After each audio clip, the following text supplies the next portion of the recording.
Well, here we are, thoughts from the office, Rednecks Pride Outdoors, and it is the season for deer hunters to get their minerals and stuff out for the upcoming fall.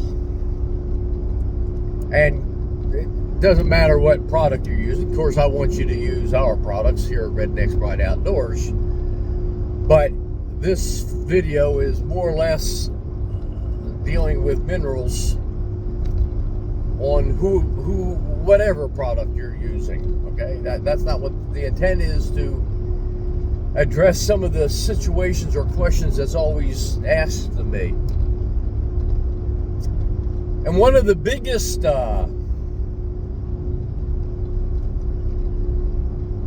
comments to me is, I put a trace mineral block out, or I put Deer Stuff 1 out, or I put out XYZ product out, and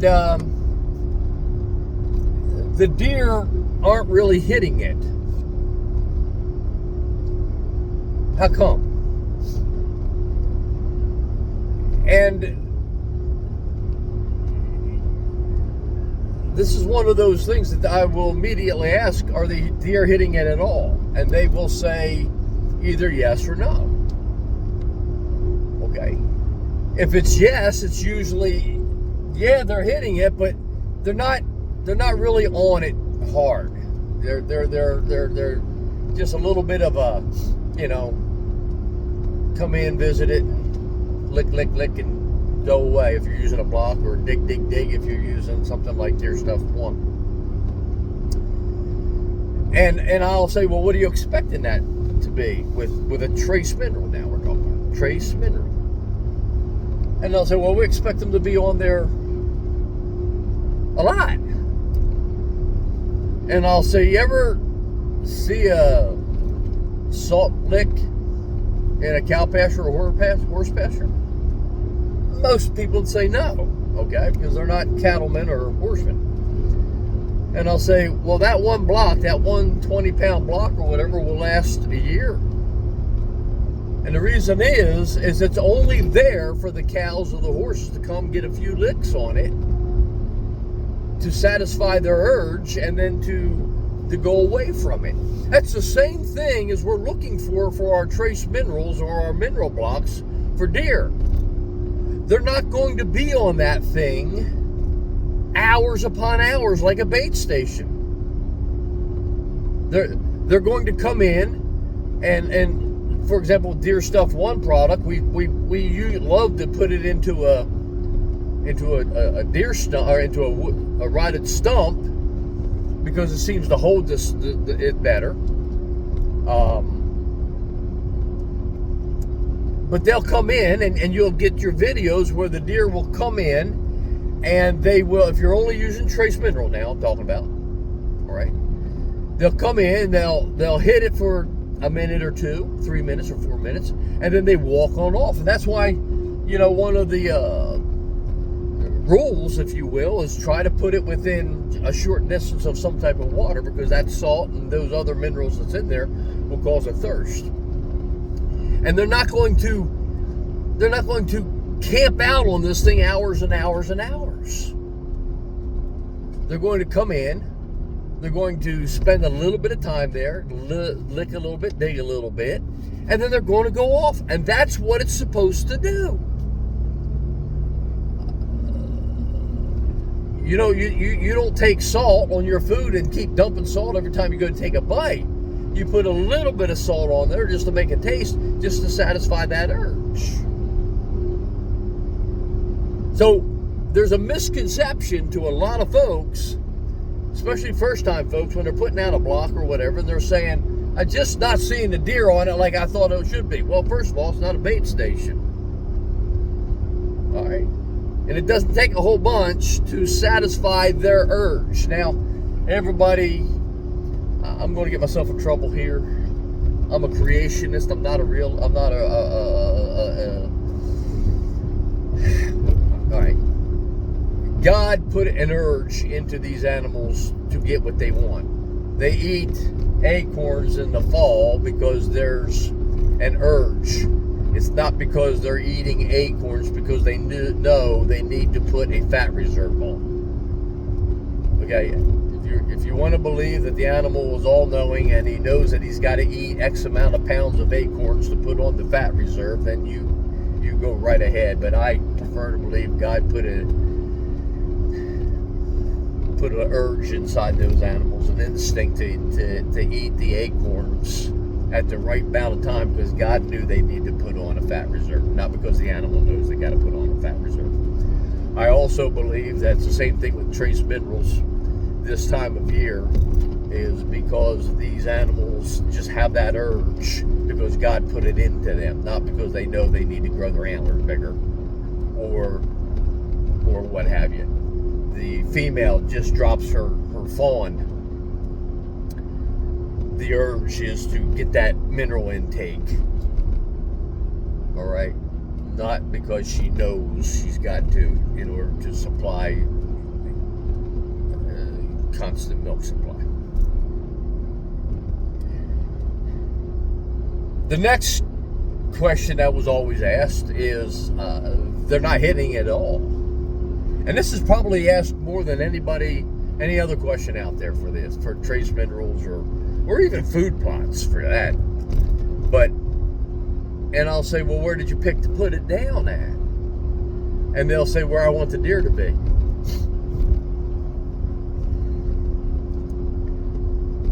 And I'll look at them and say, well, do you want the deer to be where you want them to be, or do you want to be where the deer want to be? And that usually just blows everybody's mind, because far too many hunters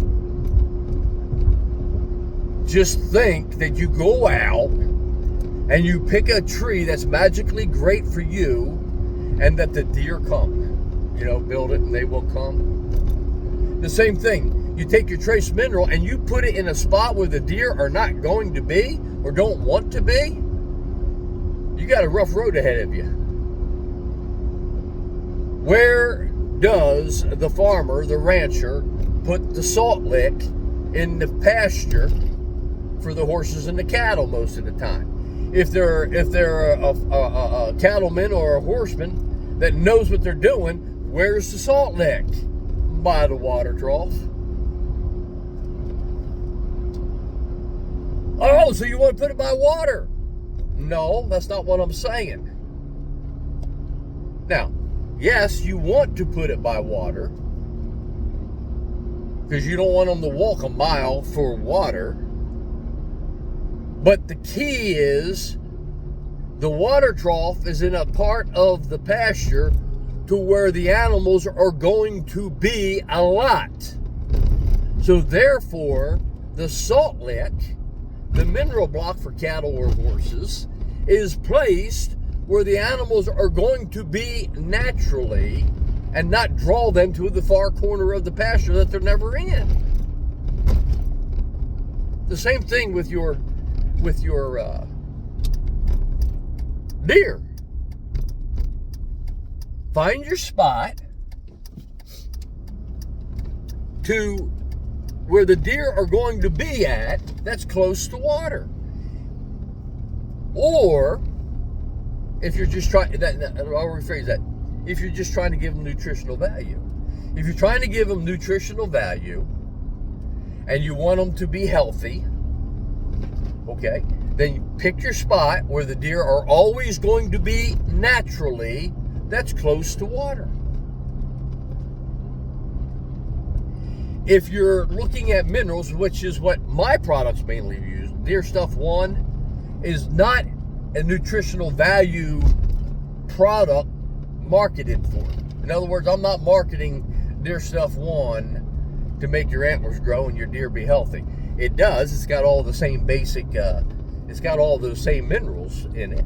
It's got all the same goodies in it to do that, but it's also got taste enhancers in there also to make them want to be there a little bit more. But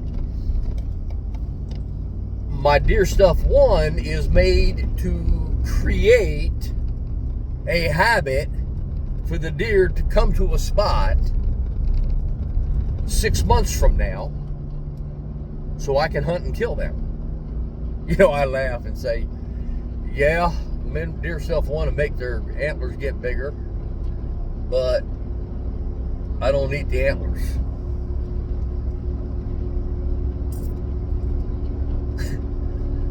Kind of hard on my teeth. No matter how hard I boil them antlers, it just is hard on my teeth.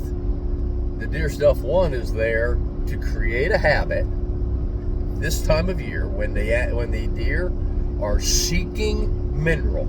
That's what they're looking for. Listen, you can take the apple piles and put them out there. You can put the corn piles out there. You can do all the baiting products you want out there. Okay? And it's not going to have the draw this time of year, April, May, June, July, as mineral will. So the mineral is put in the ground for two reasons. Nutrition for your animal. All right, nutrition for the animal. That may be your reasoning. Or create a habit for the animal to come 6 months from now. You see, the key that I'm talking about is this. If I can get that animal here every day for 5 minutes, now, April, May, June, July, I've created the habit for October, November, December, January. Just it's in their psyche, it's in their muscle memory. They come in, check it out, go out, which is for a hunting spot. That's what I'm looking for. I don't want the deer coming in and spending hours upon hours upon hours on the site. That's the reason why in late August, my mineral site that they're hitting on switches over to a dry attractant site.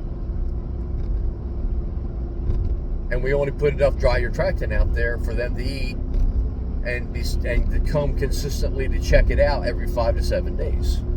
So once a day, every 5 to 7 days, I want them coming in, just checking it out, see what's going on. That's another thing. I want to pick out a site when I'm looking for to hunt.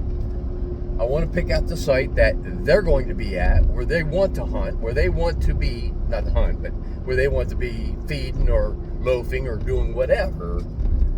And I want them to create that habit to where they're just going to come naturally and do that. We have found over the 20 years that we've been making our products that deer have a habit, if you will, of just coming in and checking things out. On our video cameras especially, you see it. You can't see it with your still pictures, but on our videos you can see it where they just come in, look around, check things out, smell here, smell there, paw there, and go on off. Spend 2, 3, 4, 5 minutes. All right, and then go right off. When I first applied deer stuff to, or your corn or your horse feed or whatever you're going to use in a small quantity, a quart, size. I usually tell people you want about a quart if it's dug in. You want the deer to come in, spend a few minutes there, and then leave. You don't want them spending hours upon hours upon hours of time. And what happens is when I put the deer stuff 2 in, they will. It's just a revolving door, and that makes it hard to get into the stand and get out of the stand. So we only put in enough to keep the interest there, to keep the habit there, so I can get in and get out of my stand without getting busted, and there's not too many eyes at one spot. So for me, this time of year when I'm putting in a mineral site, I'm putting it in for hunting purposes for September, October, November, December, January. Be where the deer are at, where they're at naturally, not where I want them, but where they want to be. Now, another thing I want to just quickly say here, when you're looking at the area that you're in, especially right now, your does are carrying. I'm getting a lot of pictures of really fat-bellied does and what have you. And what I've noticed is this time of year right now, if I'm in the woods, if I'm in the the areas in which the does feel the safest, I get less deer per site. Meaning I'll have two, maybe four does coming in.